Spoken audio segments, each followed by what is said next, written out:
Are you a mover looking to make an impact? Discover Moving Letters AI and join the ML+Club today. Elevate your customer engagement with the personal touch of handwritten letters. Austin Yarbrough here with Central Coast Moving and Storage. There's no way I could write these at a massive level to get massive action, to get massive results. I highly recommend using this company. Don't miss out. Join the revolution and start making moves that matter. Put a golden damn ticket in there with Moving Letters AI. Hi, and welcome to Movified. My name is Mark Hirschi, owner of Salmon's Transfer, located in Vancouver, BC, and also host of Movified. Today, I have a guest on the show who has been in the moving industry for many years, but also has this exciting new opportunity for moving company owners, and we want to hear all about it. We're excited to have her on the show. Welcome, Nisrine Masri from the Movers Dispatch Board. Welcome. Hi, Mark. Thanks for having me on today. And you are located in Nashville or Dallas? No, we're located the Dallas-Fort Worth. Dallas-Fort Worth. Dallas-Fort Worth. Okay. Yeah. And I was definitely one of those places I want to visit for sure. I know we were talking before about real estate and how expensive things have jumped up in Dallas, and as well as Vancouver, BC, and just over the last couple of years, the skyrocketing prices and how popular Dallas has become because people from the West Coast just want to move over there. Definitely, Dallas is a great city to be in. I grew up in the Dallas-Fort Worth area. I love it here. It's just centrally located to everything. It's easy to get to the West Coast, East Coast. So it makes it really nice when you're traveling. And, but I've just loved the Southern hospitality of Texas too. So that's been Perfect. my biggest and favorite part of it. Nice. Yeah, everybody just seems to always be so friendly and nice down there. Yeah. Always afraid everybody's carrying a gun at the same time as a Canadian, but they are, which is even scarier. They are. Oh man, it's funny there. So when we were chatting before, I really kind of want to dive into especially women in the moving industry. The ones that I've met are usually the wives of the owners. I've met many that are kind of came into moving because they were a packer, they were just kind of a day laborer in the industry, or they were an office admin. They started up doing customer service, slowly worked up their way to management, end up becoming CEOs of big companies. I know one of my friends, Eric Works from Works Moving and Storage. He said, I'm going to step back and I'm going to put this woman at CEO in charge of the company who is just crushing it in his company. So, can you give me a little bit of background for those listeners I've never heard of Nisrine. Where is she from? How does she kind of get into the moving industry? Yes, absolutely. So I'll kind of step back prior to even being in the moving household goods. I was in third-party logistics for a few years. I worked for a big third-party company, a logistics company out of Grapevine, Texas. Worked for them for a few years, and at the time, was my husband was starting a moving company and needed someone to run the office part of things. And one of my favorite things to do is sales. So I said, no problem. I'll help you out with this, and I'm going to do all the sales. So I kind of stepped into it just doing sales for him. And that was back in 2003. So 21 years later, we're still in business. I've done a lot of things in the moving industry besides drive a truck, which no one wants me on the road driving a truck, or loading a truck. I could probably figure out how to load a truck, but probably not my strongest point, or driving. But everything else I've done were, sales, accounting, marketing, claims, estimating, virtual surveys, on-site surveys. So I've done a lot of it. So I have a really extensive background in household goods. With, prior to getting into household goods, I had the experience in logistics for that company that I worked for. So that's kind of the history and how I got into it. So yes, you're not too far off from being a wife of someone who had started a moving company and working for him. Fast forward today, we're no longer married, but we still work together and haven't been married for 8 years, but we still work together. We're still business partners, and I run more of the marketing and accounting and sales and admin and compliance part of things for Condor, and he's on the operational side of things. So that's kind of my experience in household goods and how I got into it. Gotcha. I always love how, when years and years and years ago, when I used to work in the restaurant industry, I always found myself in telling people going like, you shouldn't be a server, working, telling people about food until you've worked in the kitchen and understanding how the kitchen works. And I think when it comes down to the moving industry, if you haven't touched and spent time in each different department in any moving company that you work for, where you're trying to grow, you're trying to start your own moving company, you're going to fail because you haven't learned at least what that responsibility is like. So for someone that goes, okay, well, I want to start my own moving company. I was a driver. I, ran a truck, and now I'm going to do my own. Well, how did you work in sales? Do you know how the admin side works? Have you experienced what QuickBooks is like? To kind of get that aspect of going, okay, at least I have a full 360 understanding of what it takes to run a moving company. Because I find that kind of gets lost. It gets lost in the mix of when you go, okay, great, I'm going to do it on my own. Absolutely. Well, in sales too, even for selling for, household goods sales, selling moving jobs, if you don't understand the operational side of things and really understand like lawn carries, stair charges, cubic feet, how is all this going to fit on one truck? Are you going to have 2 trips? Do you need a semi? Is there access for a semi? All of the things that come to play with that.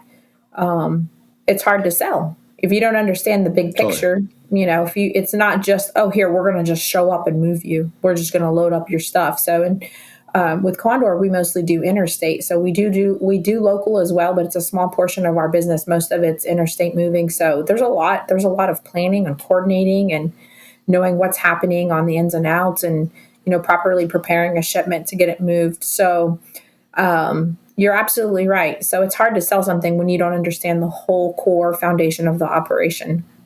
Now, Condor is running completely out of Dallas-Fort Worth. Yeah, so we do Dallas-Fort Worth, Houston, and San Antonio and Austin, as well as cover parts of Oklahoma. And we mostly do Texas outbound, which I don't know why anyone would want to leave Texas because it's my favorite place to be and everyone's coming here. But the majority of our business is people leaving from Texas or leaving from Oklahoma. Okay. How many trucks are you guys running? So we're running 5 trucks. And the nice thing about our operation is we do a lot of interlining. And that's kind of where, when we start talking about Movers Dispatch Board, how the whole idea came to play of me developing Movers Dispatch Board and why I did what I did.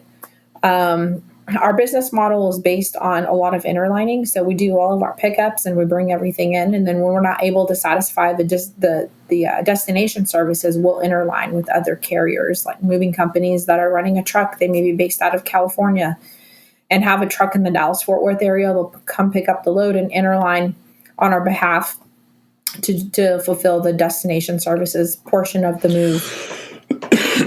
So that, which is great, because that's kind of, and I thank you for the segue, because this is kind of where I was leading into, for myself and for some moving companies that I know, you kind of get into a spot where you see the opportunity for a change, whether it's in the industry, whether it's within your own company. You're going, oh man, I wish I could just build this app, and snap my fingers and go, okay, great, like this is going to work.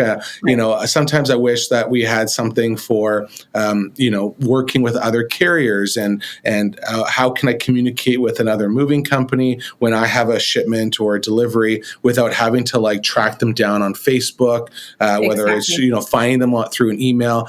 And, I'd probably say even in the last 5 years, Facebook pages in the moving world has like expanded. There's like so many. It's like Brotherhoods of Movers and the Moving Companies Unite and just movers like page. Right. And a lot of the time it was really found on going, okay, I need helpers in this city. I need helpers in that area.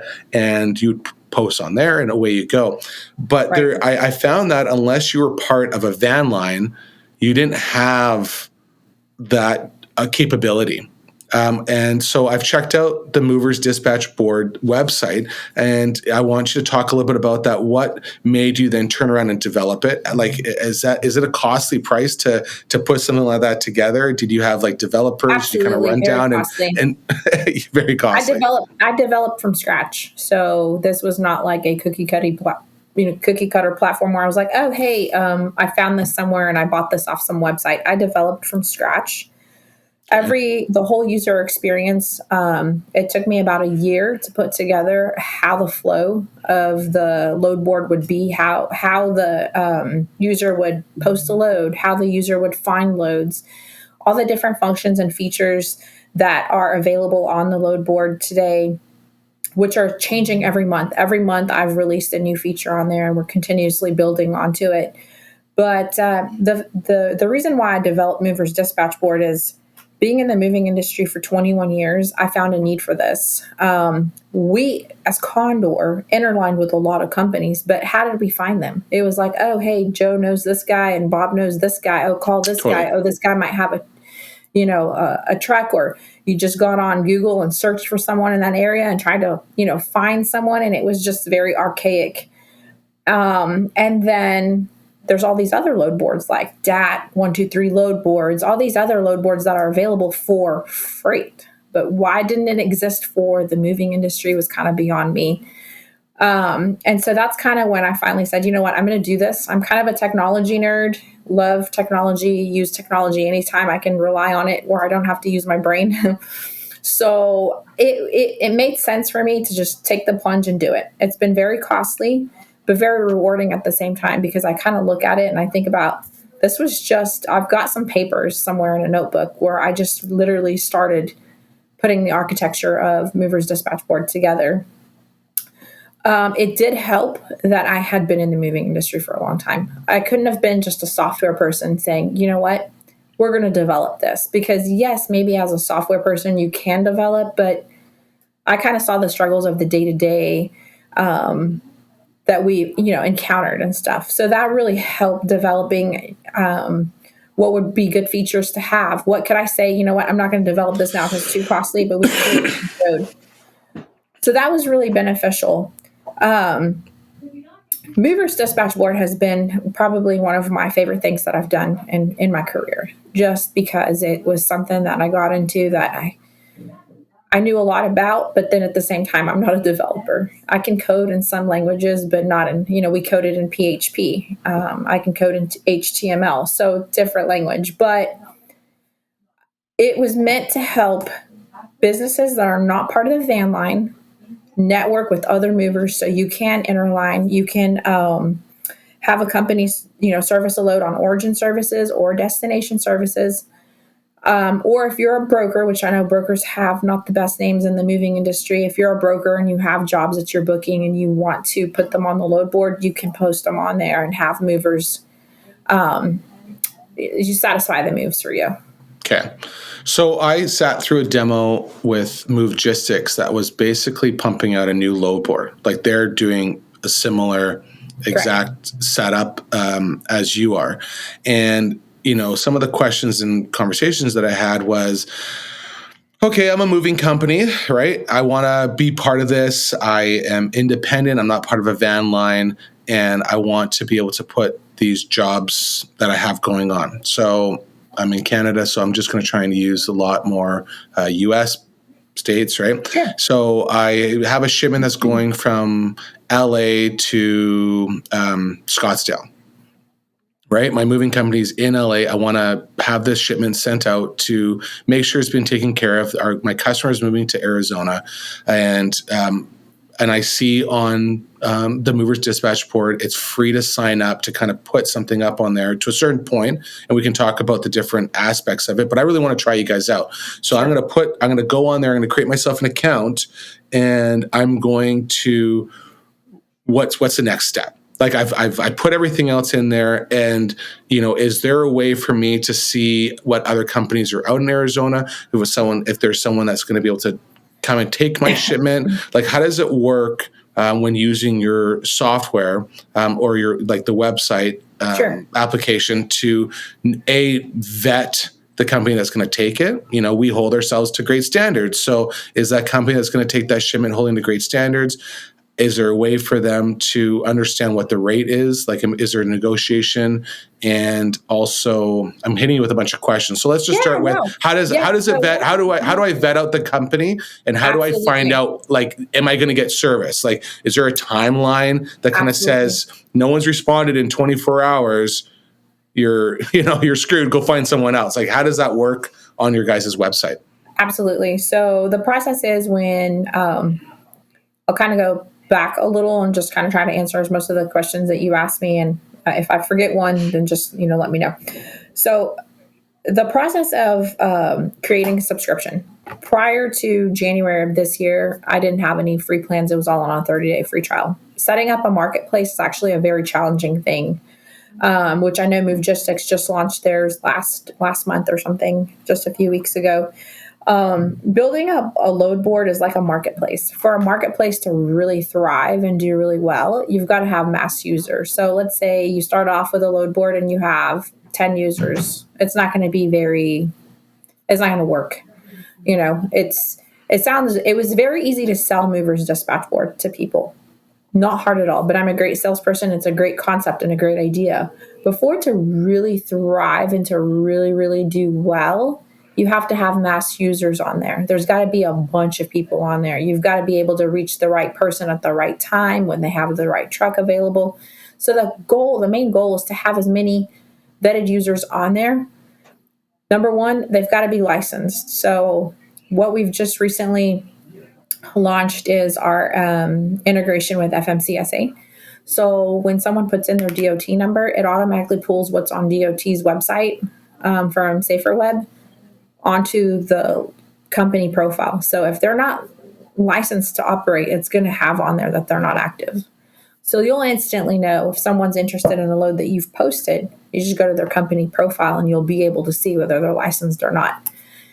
If they're unlicensed, we're going to, and we catch it, we're going to boot them off. They have to be licensed. I've been in the moving industry for 21 years. I know what it's like when you're competing against unlicensed mover. They hurt our business. They hurt it as a mover because now you're competing with someone who's not licensed, and all the horror stories. Mm-hmm.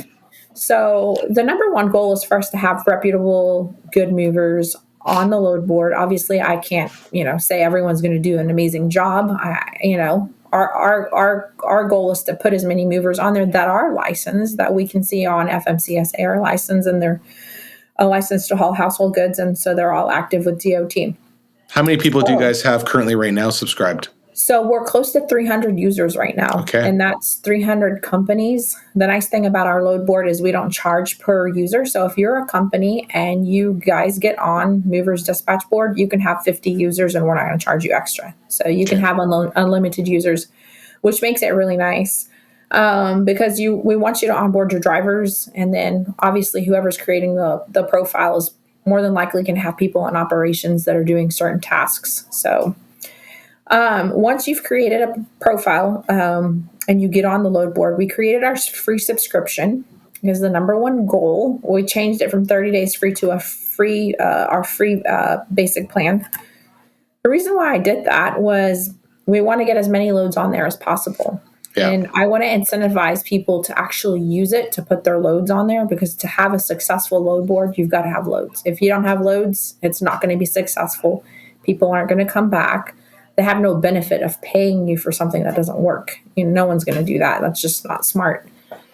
If I have a free subscription, can I still fulfill a job? Like, do I have the capability of posting a job on there and someone taking it as like a starting off model? Yes, absolutely. So you can post it, no charge.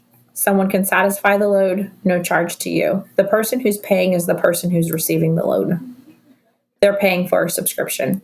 So that you're able to see all the loads that are on there. So if you subscribe today, you can get on there and you'll see what loads are on there. The things that you won't see is you won't see what company it is, and you won't be able to request a load, but you can actually see all the loads.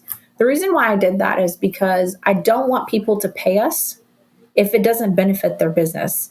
I tell that I'm really straightforward with my business model.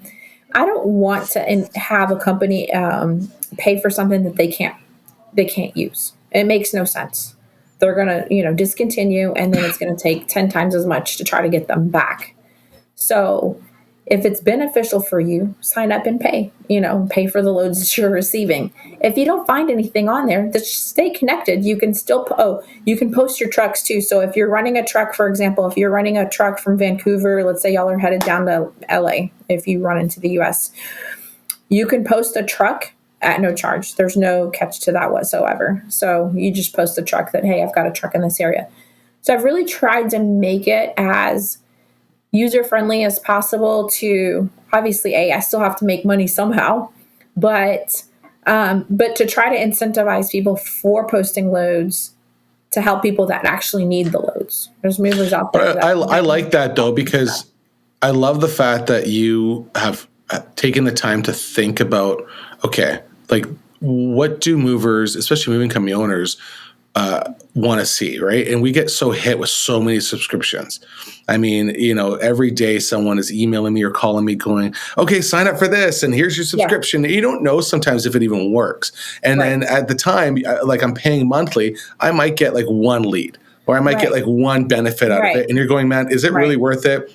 Right. Am I really seeing that return? Forget it. Whereas, if I'm understanding correctly and want to express it to the listeners and the viewers out there, is that if you go to Movers Dispatch Board, you create yourself a profile. A, you're now out there. Like, people are seeing your company. They're seeing what you have to offer. B, you can at least go and see what's all out there, what loads are happening, and see, oh, wow, like there's a bunch of shipments in my area. And if I want to get and take hold of these jobs, I then move this to the next step to a subscription model, because now I know I can receive these jobs. I'm making money. The service makes sense because now I'm doing, 5, 10, 20, loads and possibly jobs through working with other carriers through this model. Am I on the same page here? 100%. We're all going in the same line? Absolutely. The other thing too is we are month to month after that. Let's say you sign up for a month, busy season, peak season is out there, and you've got trucks and you want to fulfill loads coming back so you're not running empty. It's month to month. There's no, I don't like to sign contracts. When people try to get me to sign a contract for a subscription, it makes me want to run in the other direction. I understand how seasonal the moving industry is. In the summertime, spring and summer, we're making our money to get us through the winter. So I understand that you have ups and downs and there's peaks and valleys in every industry, and with the moving industry, how it works, so use it when you can. You can, it's month to month. So you pay for a month, next month you're like, hey, I don't really see a lot of loads. It's not beneficial. Go back to free. So you can kind of jump back and forth. I've tried to make it as flexible as possible. I'm going to try that model out just for the next several months and see.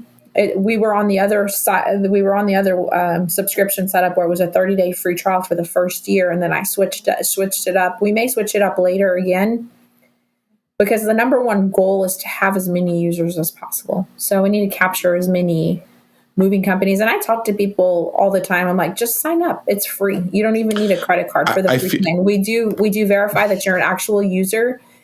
I actually will go through. We've got a back end where we vet everyone, and if I see if it looks like spam or whatever, we disable it. We disable the account to try to keep it active. We've got automations on the back end that checks all the loads that are on there. If something's been on there for more than 60 days, we automatically remove it. So that way things stay fresh. So there aren't, old loads, because sometimes people will post stuff and they'll forget about it and they won't take them off. So it will take the load off and just say, hey, we've removed this load off the board. If it's still an active load, feel free to repost it, but we've taken it down, just so that way we don't have archaic data on the load board. Perfect. I really like the model of having the free subscription. And the only reason I say that is that if it was January and I was tuning in and I go, oh, I really want to check this out, I'm going to sign up and I have 30 days. Those 30 days, there might be a lot less loads as opposed to it being July or August. And I can see where you probably have thought about this and figure out the model. And to not harp too much on that one. My other question really was about, you had mentioned if I have a load that's going from Vancouver to LA, us Canadians kind of seem to get the short stick on these kind of websites that are very US prone, and our friendly neighbors in the north go, what about us? What about those Canadians like myself that do shipments cross border? Can we sign up for this program? Yes, honestly, you know what? That I'm going to put that on development for my development team, because I've had so many Canadians, which I love the Canadians, ask. I've gotten a lot of inquiries from that, and so I believe we need to kind of tap into that market, because I have received inquiries. I have trucks going down to the States all the time. Yeah, And the biggest problem is to trying to have a shipment coming back. Yeah, absolutely. We should definitely look into that. Like, I will put it on development, because a lot of features, just so you know, like the post a truck feature came from a guy that I was speaking to. He said, Nisrine, it was so nice if we had a way of just posting our trucks. And I said, oh, that's such a great idea. You know what? I didn't think about that one. Let's put that on there, put it on development. Within 30 days, it was on there. Beauty. So I get a lot of my new features and functions from just business owners. I call everyone who signs up. I did one other podcast, and I said, here's my number. And I gave my number out. He said, don't give your cell number out. And I said, well, it's my work cell, first of all. And right. I want people to call me. Sure. I want people to call me. I'm not, I have my cell phone number on the website. It's not my personal cell, but my work cell. It's on the website because I want people to reach out. Hey, if you've got a question and you need help and you're like, how does this work? I will personally call you and talk to you. And I had one guy who reached out. It was really funny. I guess there was a conversation with him and his wife, and he said, I don't think she's going to call, or the wife said, I don't think she's going to personally call you. And he said, no, I bet you she will. And he had sent a message, and I called him back, and he said, I can't believe you actually are the one that calls people back. And I said, absolutely. Like, why not? I'm a business owner. So Why wouldn't I call you back? Right. So I definitely, I like to talk to people. I like to talk to business owners, because I can relate to them. I have lived their life. I have walked in their shoes. So when I talk to someone who's running a moving company, we may do things a little different here or there, but at the end of the day, we're doing the same thing. So I can relate to them on a personal level. And I think that's what's really helped me a lot. Now, let's say there's a moving company that's struggling. They're part of a national van line, and they're finding they're not getting a lot of work. Would that prevent them or stop them? Do you vet those kind of guys out, saying, hey, look, I'm trying to get a shipment back, but they're not registering it with a van line. They're just trying to, here's a load here. I got this or that. Like, do you guys vet those kind of people and go, no, sorry, like, we're looking for people that are not associated with van lines. We don't want to get ourselves like kind of in a pickle. No, absolutely not. It's a free world. If someone wants to subscribe, as long as the main thing is that they're a licensed mover. That's the biggest thing. And the Canadian side of things, though, because you talked about at the beginning, how does that work on the Canadian side to vet them? Because we would have different, is there somewhere that you can upload insurance documents and make sure that, most of us, like myself, we have like DOT numbers as well too, that you can process through because we're running trucks in the States. But, is that something that's going to be in the development side for Canadians to go, okay, this is what you have to upload? Yeah, absolutely. I haven't really looked into the actually onboarding the Canadians yet. So Perfect. That is something that I need to look into. So before I could, answer that question, I'd have to do my homework. What do you think are some of the challenges that you face right now with the website out there, with trying to get people to get on there and subscribe? You got 300 users, which is already a great solid number. What do you think is like that next step? What do you think has been some of the challenges or feedback people have said to you, or that you're sometimes like at the end of the day going like, oh, I'm so frustrated because like this isn't happening, or like, Yeah, absolutely. So the biggest thing that is going to be the most challenging and has been, it's to get people to actually put their loads out there. Right. That's the biggest challenge, to actually get the person to actually post loads, because getting people to sign up, that's been the easiest part. Yeah, you could have like 10,000 subscribers and nobody's posting a job. I promise you, that's been the easiest. That's been the easiest concept ever. And I'm a salesperson, so that hasn't been hard at all. To get people to sign up, that's easy. To get people to actually get a dispatcher or whoever's doing their loads and stuff, to get them to actually do the work and post, that's been the most challenging and probably the hardest thing out of all of it. I've tried to make it as easy as possible. I've put an open API with Zapier, so people want to tie in through either an Excel doc if they're exporting, or they can import the data through Excel. Through Zapier, we can tie into different CRMs. I've reached out to the CRMs. I've reached out to Supermove, Movigistics, all of them, Moving Pro, Move It Pro. And looking to try and do some type of integration. Yes. And what's the response has been?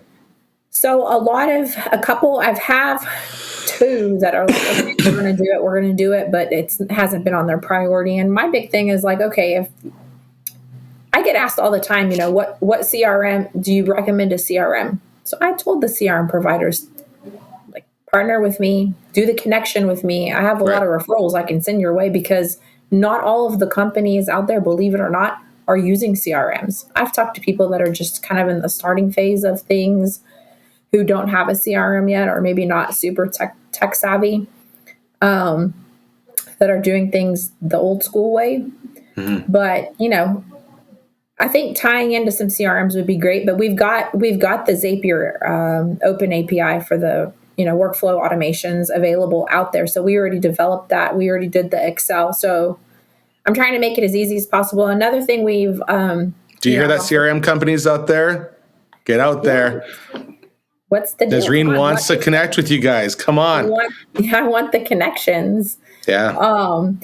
And I think sometimes maybe some may be intimidated thinking, oh, am I going to get into the CRM business? Absolutely not. I'm not trying to develop a CRM whatsoever. I don't want to get into that. But having some good, strong partnerships with some CRMs is beneficial for them, especially for the ones that didn't develop their own load board.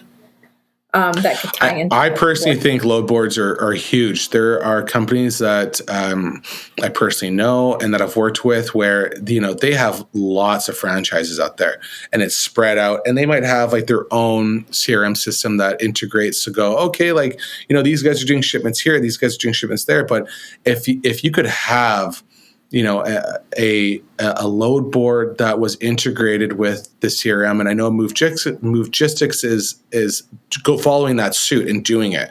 But for some of the other CRMs that are out there, to have that opportunity where if you had 10,000 users, 2,000 moving companies that all then can just like log in on a separate login to see what shipments are going on and how to work together. I mean, you've just created a massive van line in quotes opportunity. And I remember talking to one of the moving companies that has about 12 locations. And he says, you know what? Van lines are archaic these days. No one's really going through that method anymore, because the opportunity to network with other moving companies and have those relationships is so much more widely popular that it's easier for me to phone you up and go, oh, I have a shipment that's going to Dallas. Do you have anything going back? And you go, oh, great. I have this shipment that's going halfway, maybe to like Idaho or wherever. And then you can carry on from there back into Canada. And that type of relationship, as opposed to, begging the van lines going, hey, I'm going empty. And you're not at that top tier that they have it going, well, it's going to this company or it's going to that company. It can totally thrive. So, if you haven't checked out Movers Dispatch Board, like, please do. Their link will be on our site and everything as well too to check out, because it's definitely worth at least signing up and following it out. The one thing I want to add to your to the CRM providers that are out there listening, if you look at some of the bigger CRMs like Salesforce, for example, Pipedrive, HubSpot, all these CRMs that are already out there are making these connections with other platforms to expand their clients' needs. For example, Pipedrive. they're integrating with WhatsApp. They've got connections with all kinds of third-party, texting, so you can text your clients directly, marketing, SurveyMonkey, you name it, like all these other QuickBooks, any MailChimp, other, like all that. yeah, exactly.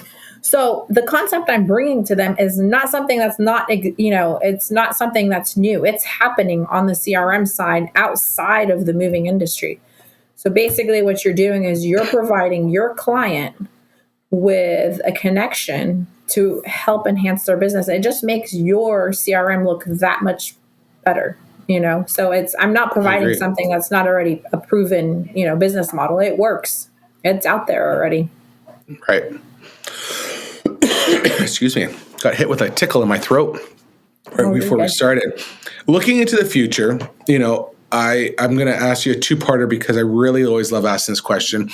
You must, because you've been in the industry for a long time, you must have a funny moving story. There must have been something wild that you've experienced, whether it was working with a driver and, things kind of went sideways, or just working with a customer. You're laughing because I'm assuming your brain's just going, oh my God, I got like a whole book full of stories. Listen, but can you share me a funny story?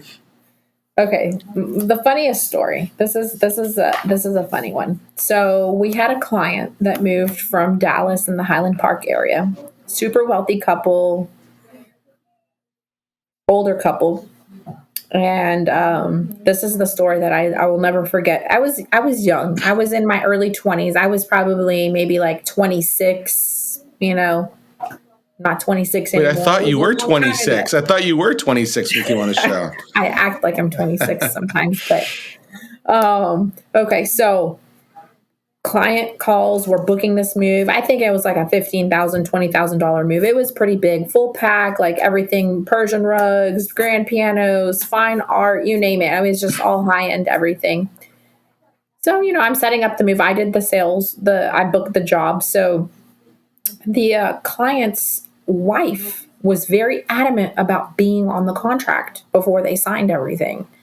And at the time I was kind of, 26, I don't know, I was still kind of naive in a way. I didn't really realize why she was so adamant about what was about to happen. I didn't really understand why she was so adamant about the whole, being on the contract.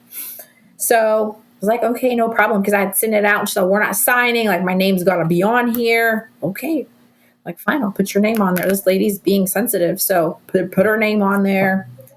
They come into our warehouse. They sit in the warehouse for probably a good 6 to 8 weeks. Then the wife calls me. We're ready for delivery. I said, oh, great. I recognize the voice. Like she knows everything about the shipment. I set her up for delivery. We get her delivered. And everything's great. We get paid. Like there's no problems. Nothing's going wrong. About a week later, I get a call from the husband and says, we're ready for delivery. Oh, no. And I literally almost had a heart attack at my desk. I didn't know what to say. And I said, I'm sorry, sir. I said, you're ready for delivery? And he said, yeah, we're ready to receive our stuff. We have a place now. And I said, oh, okay, one moment, please. I put him on hold and I went and got my partner and I said, I don't know what just happened. The husband's on the phone wanting the delivery, but we delivered the job like last week to the wife. So little did we know, this is what happened. Little did we know that they were going through a divorce and the wife had everything delivered to her. To her house. To her house. And so I had to get back on the phone and let him know, I'm so sorry, sir. I said, your wife called last week and we delivered everything to her, to her address. To the address that I thought was their address. Sure. I had no idea. She paid in full. She's on the contract. So I bet you she paid in full. She wanted to make sure she got all that furniture. But I think that was probably one of my funniest. I mean, there's so many more. Some are a little crazy. I probably won't mention on this podcast, but I will never forget the day when I got that call from him and saying, we're ready for delivery. My heart stopped because I thought, did someone like prank them? Like, did someone pretend to be them? Did we deliver the stuff to the right people? Who is he pranking us? Person? Yeah. Yeah. Who was this person? But it was the wife and it was a divorce and, he got mad, but legally her name was on the contract. So we were in the clear. Had she not been on the contract, it would have been another story. Right. Oh, man. So Watch out, guys. If you're going through a divorce, make sure your wife's not on that contract. She's always going to be one step ahead of you. Oh, that's the funny. One, and this is not funny. This is kind of dark humor, but a little funny, but kind of dark humor. So we had a client that maybe this isn't really too funny, but I'll still say it. We had a client that we just relocated and had been in storage for 10 years. 10 years, a very long time. And she'd been paying like almost $400 a month for storage for 10 years. And so for the past several months, we hadn't been able to get a hold of her. And we had raised our storage prices. So I told the person on our accounting department, I said, hey, call and let them know that we're raising prices at the time. And so she called and let her know. And the lady knew that the prices were going up. She wasn't too happy about it. And anyway, come to find out, this person, not funny, but this person passed away. And so I told our accounting person, I said, you scared them, caused her to have a heart attack and passed away because we raised storage prices after 10 years. But maybe not so funny, but it was kind of a funny one internally because we were just laughing about we had to raise storage prices and this person passed after that. But it was kind of sad because we have her stuff and her family didn't want her stuff. I found them. I looked for them. I did my due diligence to try to, find out where they were at. And after 10 years, just have her stuff. Yeah. Crazy. I haven't gone through it yet to find out what we have to auction off, but it's crazy. The coolest thing I've ever had to, not really, it was cool for us, not so cool for this guy, but we had a shipment once we had to auction and the guy had 2 Harley Davidsons in there. And he didn't want the stuff anymore. I don't know what he was going through, but he signed the titles off and everything. As we told him, sir, like, you've got 2 motorcycles here. Right. He said, I don't want them. I don't want anything. And I said, okay. He told us where the titles were. We sent them. He signed them, and we sold them. Crazy. Somebody with too much money. There's 5 of us, mover companies. We've walked into an elevator. We see beautiful Nisrine joining us in this elevator, and we ask you what you do. You have 45 seconds as we're getting to the penthouse suite at the top to have a bite to eat at the restaurant, and you give us an elevator pitch. Go ahead. I tell them I'm unemployed. I'm unemployed. You're buying me a drink. That's my pitch. If you were to meet me in an elevator and we were going up somewhere to, wherever, that would be my pitch. I tell people I'm unemployed. I typically don't tell strangers what I do for a living. But if I were to pitch myself and what I do, I would just tell them that I'm in the moving industry. I am, part owner in a moving company and have developed a load board for the moving industry. But what's so important about the load board? You haven't sold me yet. Why would I ever want to be on that load board? Come on. You're in this elevator. You got all these moving companies that are doing long distance across the states. And we see you, you're smiling. We're smiling. So we're going, what do you, we're like, what do you do? And you're like, I'm unemployed. I kind of do moving. I was like, oh man, you failed. You know what? I missed the part that you said that you guys were all moving company. Oh yeah. So we're all moving company. We're all wearing our branded shirts. We walk in there. Okay. And we're like, hey, we do moving. What do you do? Sell us on this move board. Absolutely. So I have developed a load board for the moving industry. You have got to get on there. What this is going to help you do is interline your either your origin services or destination services for your moving company. If you're brokering loads out, you can post them on there. Sign up. It's free. It's going to help you get shipments moved a lot quicker. It's going to help you find good, reputable companies to work with to get loads moved and notify people when you have trucks that you're running in a certain area. So operationally, one thing I didn't mention to you, which I will, it doesn't make any sense not to join. Beautiful. So, I like it. All right. You got 5 new people now signing up. I understood you. I thought we were in a casual environment. You said we're going up to penthouse for a drink. I was like, what? We're going to the penthouse for a drink, and you asked me, I'll say I'm unemployed. I'm unemployed. Awesome. It was awesome having you on as a guest. And Nisrine, I can't wait to have the Canadian side all set up so we can start posting some jobs on there. And for all those listeners that are checking it out, like I said, I'll have the link up. Please go check it out. Sign up. It doesn't cost you anything to sign up. It's worth checking out. going through the process, seeing what's out there, because who doesn't want to make some money by just seeing the jobs that someone else is booking on there, and you get to be the destination agent or even the origin agent. So get out there, try it out. Thank you so much for, again, being on the show. And yeah. Thank you for having me. Thank you. I totally enjoyed speaking with you. I appreciate it. Perfect. Awesome. Thanks, guys. And till next time.